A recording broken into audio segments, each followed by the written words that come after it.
Thank you for inviting me to speak this afternoon. I'm always happy to share my interest in Wedgwood ceramics. And while I realize that we're not really a ceramics group, bear with me. I know that there'll be several Wedgwood names that may not be familiar. Keep them in the back of your mind. And when we have a discussion, just ask me who they are or what they did, and it'll all work out. Our Wedgwood collection, which my husband Jeffrey and I have created, has always had the goal of representing the various types of wares throughout the history of the company. And while our entire collection includes pieces made during most periods of Wedgwood's production, we have concentrated on specific categories. And by this, I mean either a body type or a method of production or an interesting shape or a design. But it occurred to me that both fellow collectors and anyone who might be interested in English ceramics might like to learn about a particular type of Wedgwood's production. And this afternoon, I'm going to discuss one of these areas which has influenced our Wedgwood collecting. It's called Wedgwood's powder blue decorated bone china.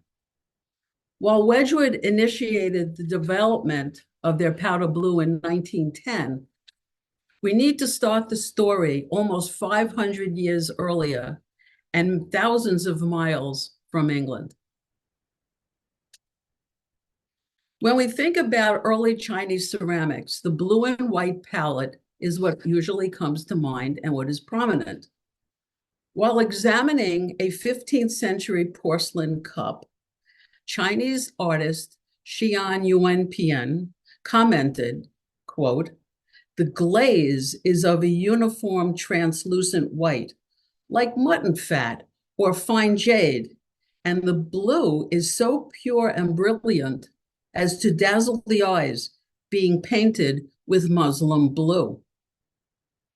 What Xian Yuanpian called Muslim blue was in fact Persian cobalt, which had been imported into China during the first quarter of the 13th century.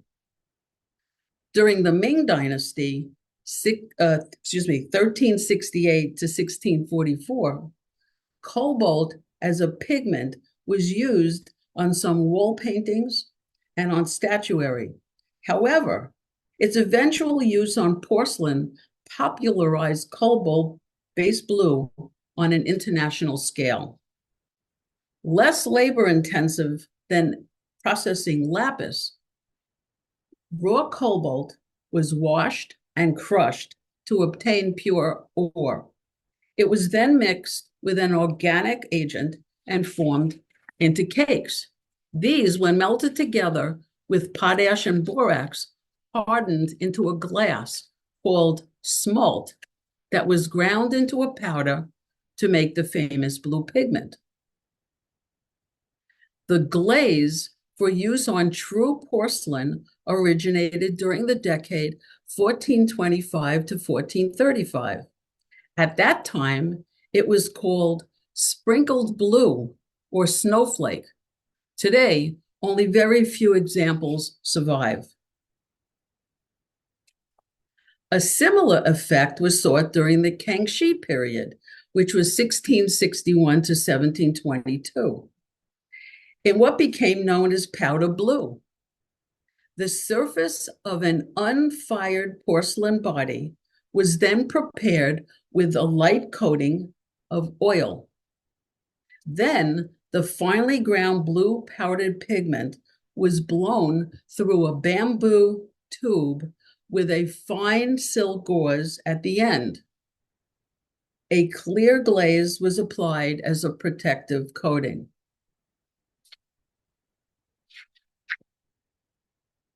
Powder blue became popular on porcelain in China during the Kangxi period. The effect, when fired, was of a deep, finely mottled blue. In some cases, the blue covered the whole piece. In others, panels were reserved in white and decorated with overglazed enamels in a second firing. This pair of powder blue, bottle-shaped Kangxi vases, which both each stand 9¼ inches, are examples of the ceramics which were produced during this period. Here is a Chinese powder blue teapot from the same period. Another example of a Kangxi powder blue vase. The painted mark is shown in the photo on the right. In the first half of the 18th century, Meissen produced a copy in Germany. On the left is a round pot with molded S-shaped handles on 3 paw feet with a domed lid. It is accompanied by a matching saucer. This set has been attributed to Johann Irmfried Stadler and dates from circa 1730. In France, at Sèvres, a copy of powder blue was also produced. Sèvres called it blue soufflé. On the right is a Sèvres 3-piece gilt bronze mounted powder blue porcelain garniture, probably designed by Paul Moulet. The vases are 17½ inches tall, and the bowl is 9½ inches wide, and they're all marked MP Sèvres.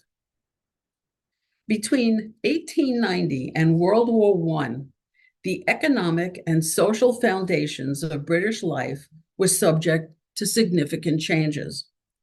Since the Commonwealth was still spanning the globe, there were many cultures for British companies to look to for inspiration. Possibly even more influential were the social and political changes.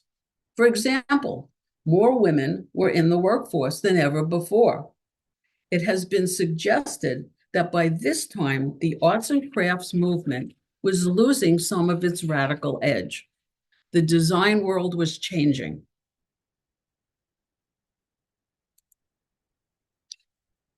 The Burlington magazine was popular and very influential. The focus of the network of scholars, collectors, and theorists who contributed to the shift to the new decorative styles which the British consumers were looking for were Roger Fry, art theorist and occasional potter, Robert Lockhart Hobson, keeper of ceramics and ethnography at the British Museum, and Bernard Rackham, keeper of ceramics at the Victoria and Albert Museum.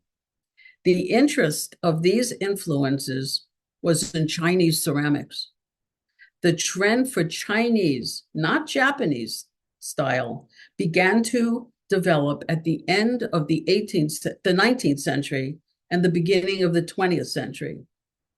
While Japanese and Chinese ceramics were admired in the last quarter of the 19th century, it was 18th century Chinese porcelain that was now the source of admiration. Beginning in the 1910s, there was significant interest in non-Western cultures in terms of glazes, forms, patterns, and decoration. In this slide, we see examples of Chinese vases which were included in the Burlington magazine. William Straight Murray studied at the Camberwell School of Arts and Crafts about 1909 to 1910 and was inspired by the Chinese pottery he saw in the Burlington magazine and in the exhibition Early Chinese Pottery and Porcelain, the exhibition which was held at the Burlington Fine Arts Club in 1910. Fellow potter Bernard Moore worked on glazes, which he hoped would imitate those of the Song Dynasty. The Song Dynasty began in 960 and lasted until 1279. Bernard Leach, with his knowledge of Japanese and Chinese pottery, together with Bernard Moore, concentrated on replicating ceramics to satisfy the taste of the Edwardians of the new century. They greatly influenced the new and innovative trend for English ceramic manufacturers to produce goods which reflected this style of design. And on the left is a photo of Bernard Leach in his studio at Leach Pottery, and on the right is an example of one of his vases. Whoops. Why won't I be able, oh, there we go. I couldn't advance the slide. In the 1910s into the 1920s, the magazine Country Life published articles in which the authors demonstrated that Chinese ceramics and Persian pottery were emblematic of high cultural values. They were the benchmark of good taste. Retailers and manufacturers responded to the consumer demand. In this photo is a picture of Hudson House, the original location of Country Life magazine, which was designed by Edwin Lutyens. Shown in this photo are issues of Country Life magazine as they looked in the early years of publication. On the cover of the top issue, you will notice examples of articles and adverts which influenced the taste of consumers. Included in this issue are adverts for Ruskin Pottery, Liberties, and the upscale Langham Hotel. In 1910, Spode began producing an imitation of the Chinese powder blue decoration. They were the first pottery to make it in Staffordshire. Other firms, including Green's Crown Staffordshire Potteries, also produced these wares before Wedgwood. In 1834, James Pole, 1774 to 1840, a London wine merchant, purchased the Whitefriars Glass Company, a small glasswork. Pole and his sons, Arthur and Nathaniel, were newcomers to glassmaking, but soon acquired the necessary expertise. After producing basic glass items, they began producing stained glass for churches and later developed a new line called quarry glass, which was molded and printed rather than hand cut. Therefore, it cost less as it was mass produced.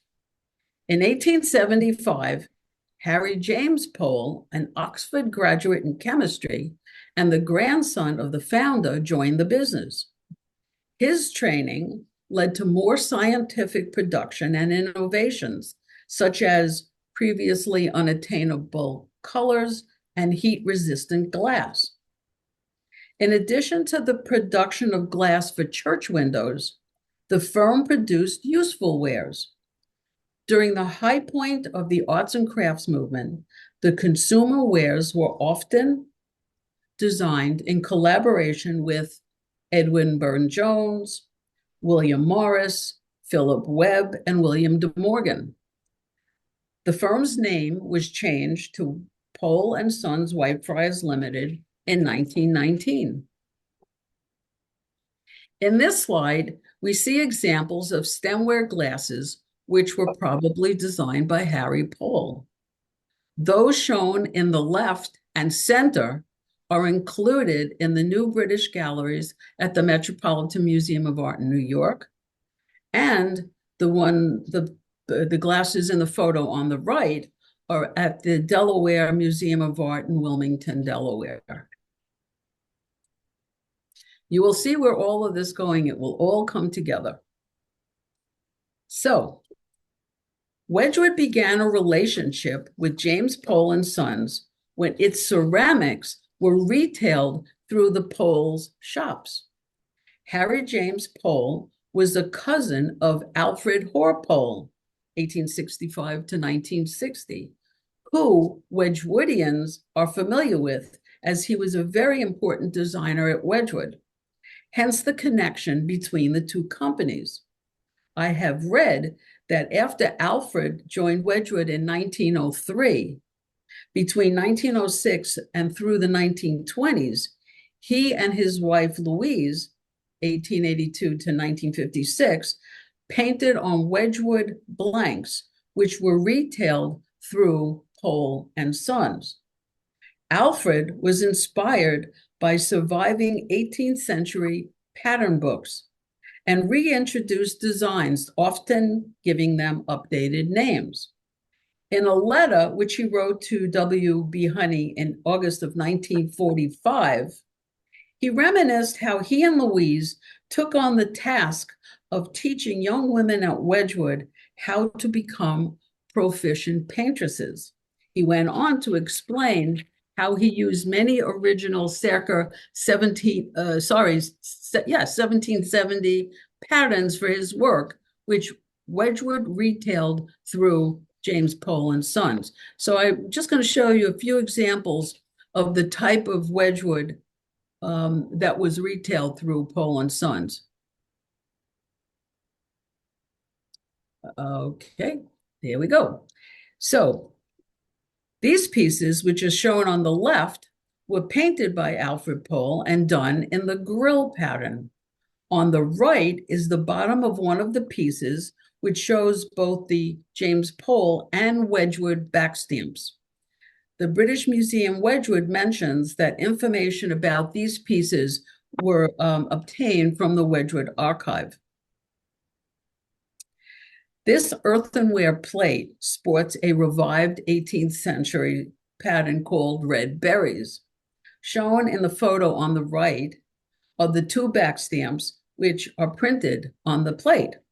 The Wedgwood backstamp, as well as that of Pole and Sons Limited, are clearly visible. In 1916, Wedgwood purchased a reproduced copy of the 6th century Book of Kells. Daisy McKeag Jones adapted the motifs and designed several of her own examples. Two patterns, which were designed for queensware tableware, but primarily on bone china teawares, were produced. This bone china bowl, which is in our collection, has a mother-of-pearl interior, which is a luster interior, and a bright yellow ground on the exterior with a Celtic motif.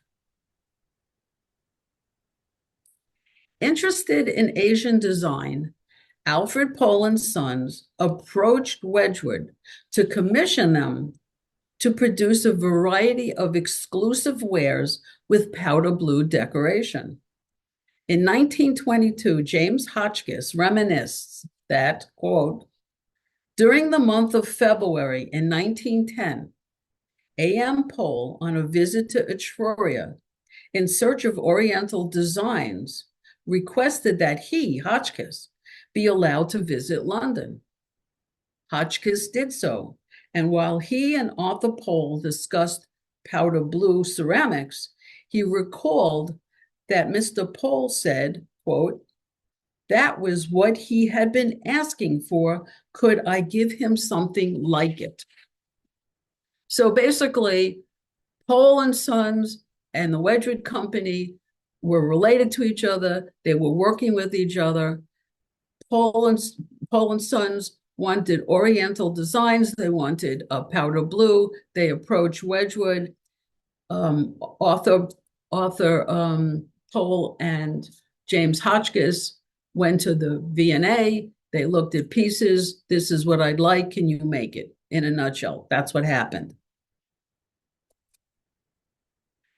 Wedgwood borrowed an antique porcelain Chinese vase, likely similar to this example with powder blue decoration, from the Victoria and Albert Museum, and formed a committee to perfect its own version of the powder blue design. It's really not a design, it's a decoration. The committee comprised of John Goodwin, art director, James Hotchkiss, china designer, George Adams, chemist, and Bernard Moore, consultant to Wedgwood on firing. The process developed by Wedgwood involved applying a deep blue pigment over glaze on a fired bone china piece and stippling the pigment with a fine sponge. So just to take an aside again, the method that Wedgwood ultimately came up with was very different than the original Chinese method. The Chinese method would have been way too costly to produce, and certainly in enough numbers to be financially a good move. According to Una de Fontaine, who I will tell you, as you are not Wedgwoodians, Una de Fontaine was the author of the Bible on Wedgwood's powder blue and their lusters. So according to Miss de Fontaine's, gold printed decorations were copied or adapted from Oriental ceramics, such as landscapes, figures, insects, and traditional dragons. Several pattern numbers, including the comprehensive number Z4616, were allocated to powder blue with gold. Daisy McKeag Jones worked next to Hotchkiss's studio, and she was aware of and excited by the trials and experiments on powder blue, which produced a much closer stipple effect than the coarse modeling on the tiles which had previously been produced. She wondered about the use of the powder blue technique in other colors, ruby and orange being her favorites, and then covering it with the mother of pearl luster iridescence. The question was, why not vary the modeling by indeterminate blurring? That became the question of the day. Over time, overglaze graining to underglaze mottling and staining, which was then married to luster over the entire surface, is what led to Daisy's fame and Fairyland luster, which is a whole nother lecture. So we won't get into that right now. By the first decade of the 20th century, the Wedgwood Company's fortunes were on the uptake. Success in their production of bone china was based on utilitarian rather than ornamental wares. The first appearance of powder blue, and just after that, the lusters, transformed the company. We will come back to this idea a little bit later. In the top photo, we see James Hotchkiss seated second on the left in the China painting shop. He was chiefly responsible for the development of powder blue. The picture on the right shows an early vase with horses, and the photo on the bottom left shows butterflies on cups and on plates. The pattern of butterflies are printed. So the patterns are printed in black and then enameled over, and then you have the enameling over the powder blue background, and then you have the mother of pearl glaze. Initially, problems were encountered, as you would expect with any new product. George Adams had to perform many experiments before he could control the color, and it was left to Bernard Moore to learn how to overcome crazing. Continued experimentation led to perfection of the process in 1912. Production of powder blue at Wedgwood began in August of that year. The resulting Wedgwood wares were beautiful and close to the look of the Chinese.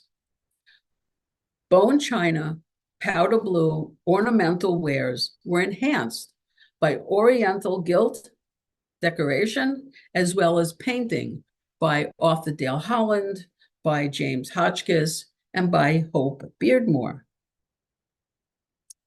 Subsequently, Wedgwood applied the technique to a variety of other colors, such as pink and turquoise, lilac, green, gray, and even ruby.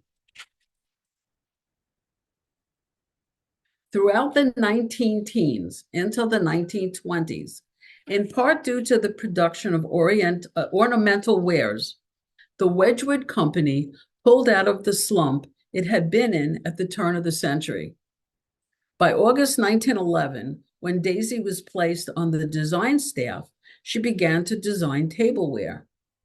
By 1913, she created her first dragon patterns, followed by the first ordinary lusters depicting butterflies and dragons. By October 1914, fish and hummingbirds began to appear on the lustres, later followed by fruit. In 1915, in November, with ordinary lustres fully being established at Wedgwood, Fairyland luster was introduced. This was the progression of early 20th century production. According to Maureen Bakken, now for non-Wedgwoodians, I'll just say Maureen Bakken has written another Wedgwood Bible that any collector has in their library. So we'll just go with that. But according to Maureen Bakken, John Goodwin was able to maintain the pattern of production, which began early in the new century. Of course, additional types of wares were added to the company's output. However, by the end of the 1920s, financial problems once again took hold at Etruria. Ornamental wares were greatly affected. Bakken mentions that while John Goodwin retained his position as art director until 1934, many of the skilled painters and gilders were asked to leave. It was the end of Wedgwood's period as a major manufacturer of ornamental porcelains. So now I'd like to show you some of the pieces in our collection, now that you understand what this process is. In this slide, you see an early bowl with a flared rim and a hand-painted interior of a Chinese woman. It was created for and retailed at James Pole and Sons.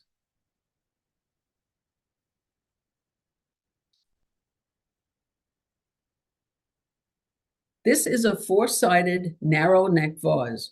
Two of the side panels have figures of Chinese maidens. The other panels depict a trellis-like pattern in gold. It was also created for and retailed at James Pole and Sons.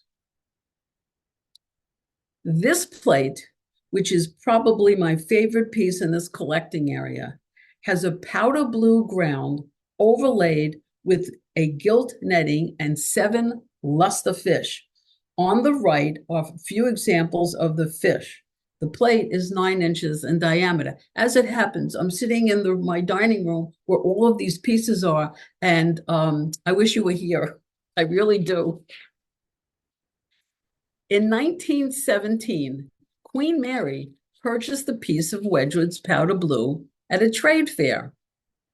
A press account of the day said, and I quote, "The piece was of powder blue. Many attempts were made to imitate it at Japanese and European factories. No imitation approached the original until in 1912, when connoisseurs allow that Messrs. Josiah Wedgwood and Sons succeeded in reproducing both the color and texture of a Chinese powder blue bowl so admirably that it was almost impossible to distinguish the imitation from the original. This piece Her Majesty selected was a combination of 2 processes, a powder blue background with lustrous fish in pearl, blue, pale green, ruby, and orange. I don't think my plate was the one purchased by Queen Mary. This video, and I will put that on, is of the exterior of a fabulous bone china octagonal bowl. There are ruby, silver, blue, and rainbow polychrome fish depicted swimming around the circumference of the bowl with bubbles floating to the top edge. The scales and fins are outlined in gold, and the luster shimmers. The bowl is 9 inches in diameter and has a printed mark and is circa about 1915. I wish I could show you this bowl in the proper light. The fish just absolutely shimmer and jump off the bowl. This is the interior of that bowl. On the left are photos that detail the outside, and the photo on the right is the interior of the bowl. Alone or 2 together are fish, and they're swimming in a counterclockwise circle on a mother of pearl luster ground. and the fish in the center of the bowl are gliding through seaweed. Here we have a large and deep charger, which is 10.5 inches in diameter. The rim is decorated with a lattice border and has 3 cartouches depicting Chinese scenes. In the center, the decoration, which is outlined in gold, depicts a man and boy fishing.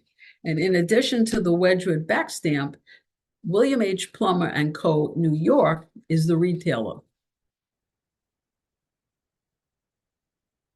On the left is a close-up of one of the painted cartouches. And on the right is the hand-enameled border on the reverse of the charger, which depicts birds on branches. In our collection, we have 2 additional chargers of the same shape. Although larger than the one just shown in the last slide, these 2 were also designed by Daisy McKeag Jones. One depicts butterflies on a celadon green background. That's the one on the left. And the other is a pinkish purple luster, also with butterflies. They have the same lattice border with cartouches enclosing Chinese scenes and are decorated on the reverse. But the reason I want to introduce these here, these non-powder blue charges, is that to my mind, this shows the progression from the earliest piece, the celadon one, through to the powder blue, the purple pinky luster one, to the ordinary and fairyland lusters. To further illustrate this progression, on the left, I again show you the powder blue plate decorated with luster fish. And on the right, our modeled luster plate with shoals of gold outline fish swimming around the rim and a single fish in the center. This shallow bowl with faux Chinese characters in the center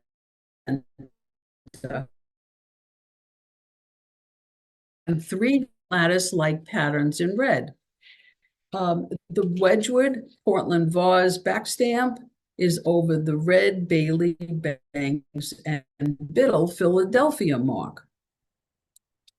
This pair of Melba cups, each 4¼ inches in diameter, have hand-painted interiors which depict a Chinese scholar.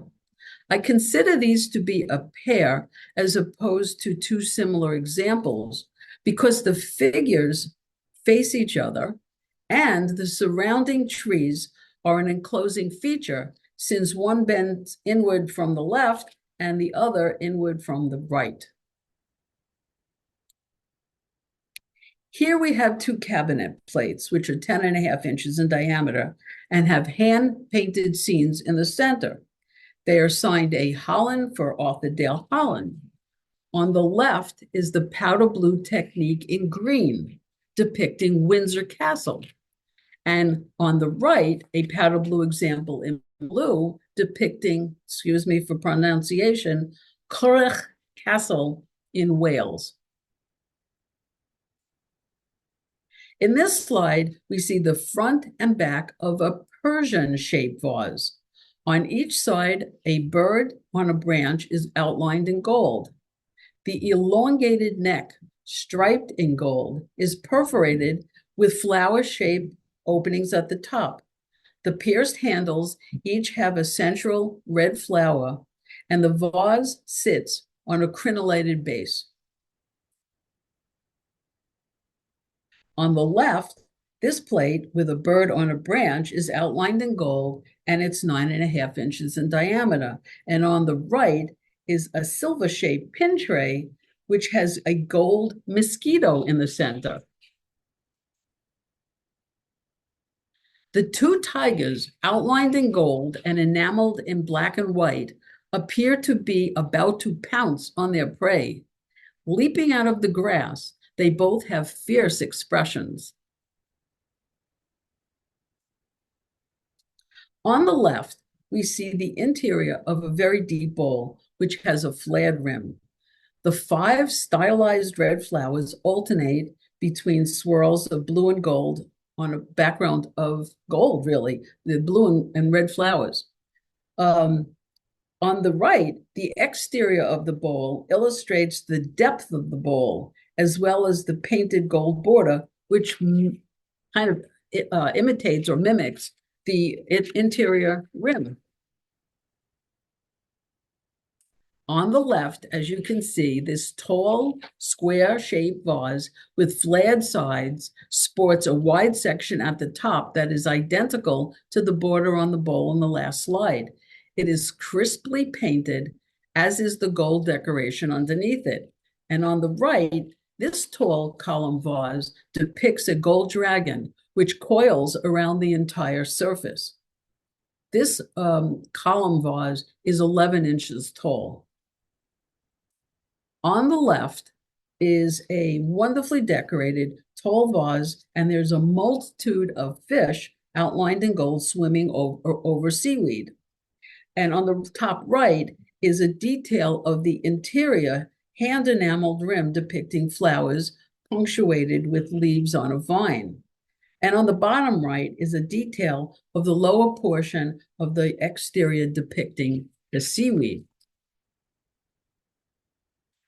In the center, this tall bottle vase, similar in shape to the Chinese example at the beginning of this talk, if you remember that, depicts a hand-enameled, colorful butterfly. To the right, a 9-inch tall vase with hand-enameled, colorful butterflies, and those butterflies are around the entire surface. But then flanking either side of the two in the middle are a pair of vases that each again sport various butterflies. On the left, this alluring powder blue vase has an exterior surface in luscious ruby. On the top right, you can see the hand-gilded exterior rim, and on the bottom right is the interior rim. It is interesting to notice that the gold outline design on the exterior is mimicked in enamel colors on the interior.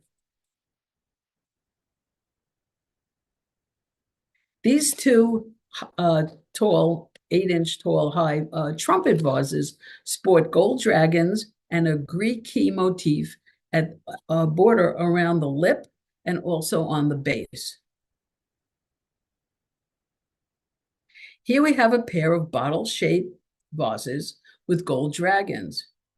The octagonal bowl in the center has alternating lattice work and cartouches depicting Chinese scenes. Whoops, sorry. In this slide, we have 4 pieces, each with the lily of the valley design. The plate on the left is 9 inches wide, and they're 2 vases. They're rather small, different shapes, but they're both 5 inches tall. And on the right is a complementary bowl with an interior and exterior with the lily of the valley motif. And I just wanted to show you a few examples of some useful wares. So on the left is an interesting desk inkwell with a Sibyl finial. It is attached to a square base, which is decorated with a gold dragon. It has notches at the 4 corners for a place to rest a pen. And on the right is a cruet set. It's decorated with all sorts of creepy, crawly insects. Unfortunately, while we're missing the pepper shaker, we do have the oil, the salt shaker, the vinegar, and the mustard pot. A few other examples of some useful ware: a striking, very tall coffee pot, a demi-tasse cup with a Greek key on the border of the cup and the saucer, and a teacup with a checkerboard pattern on the cup and the saucer. And this is an Oenoki-shaped ewer with a swag of raised acanthus leaves, and it's 9 inches tall on a square base. This square-shaped charger has a border around the perimeter in black and white. The central panel depicts leaves, berries, and peaches. In my opinion, the peaches are so realistically painted that you feel as though you can just grab one. It's a fabulous piece. And it's signed in the lower right-hand corner, Arthur Dale Holland. And on the right, this plate is depicted with painted peaches, grapes, and foliage, also signed by Arthur Dale Holland. And you can see a close-up of a peach and also the signature. I thought it would be interesting to show this cabinet piece. This was offered to us as being an example of a ruby-colored powder blue plate with border trim decorated with gold birds and foliage surrounding a polychrome hand-enameled center depicting exotic birds. However, when we had time to really study the piece, after close examination, we decided that while it was a lovely decorative Wedgwood plate, it wasn't exactly as advertised. Yes, we concluded. The center is hand enameled, likely with black outlines which were printed, but the red portion of the border was more likely to be a transfer or decal, as was the gold application. The effect, when not examined too closely, was lovely. However, when compared with an original powder blue piece, it just couldn't stand up to the handmade, more costly type of production. We hung the plate on the wall close to the other pieces, the original pieces, but it nagged us. Who was right, us or the seller? We looked at it under different types of lighting. We checked with a magnifying glass. We checked for seams. We compared it to other pieces. We just were going nuts, really. But then we began to doubt our original conclusion. When we looked more closely and studied the back stamp, in the end, we realized that all evidence pointed to this plate having been made in the 1920s. This is what collecting is all about. Finding what you love, researching what it is, and how is it made. This square-shaped charger depicting a large gold dragon has a fearsome face and menacing talons, and each of the corners is a symbol for wind. There are 9 types of Chinese dragons. They have long been revered by the Chinese people, and therefore the empress took the dragon as an imperial symbol, even going so far as to forbade others to wear the dragon symbol. It is fitting that I choose to show this Wedgwood powder blue piece last. Hopefully, its beauty will last in your mind's eye. Wedgwood's powder blue was popular through the 1920s. Pieces depicted human figures, dragons, insects, and many animals, real and imaginary, including deer and mice and butterflies and fish and polar bears. John Goodwin's studio was also next to that of Daisy McKeag Jones's.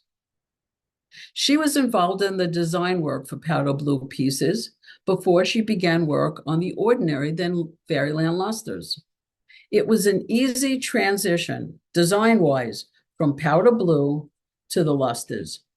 Many of the shapes used, as well as the borders and animals depicted, are shared between the two categories.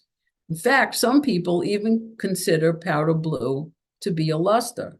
Personally, I don't, but that's what collecting is all about.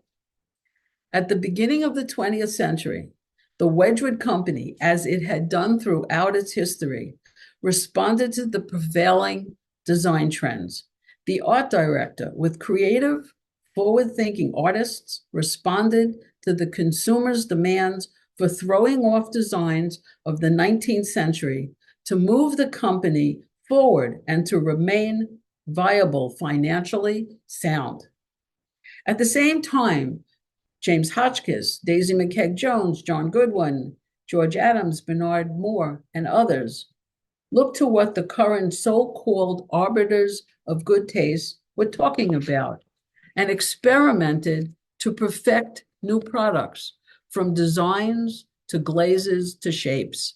They realized that once again, Wedgwood could and would provide beautiful ceramics which the consumer didn't yet know it wanted.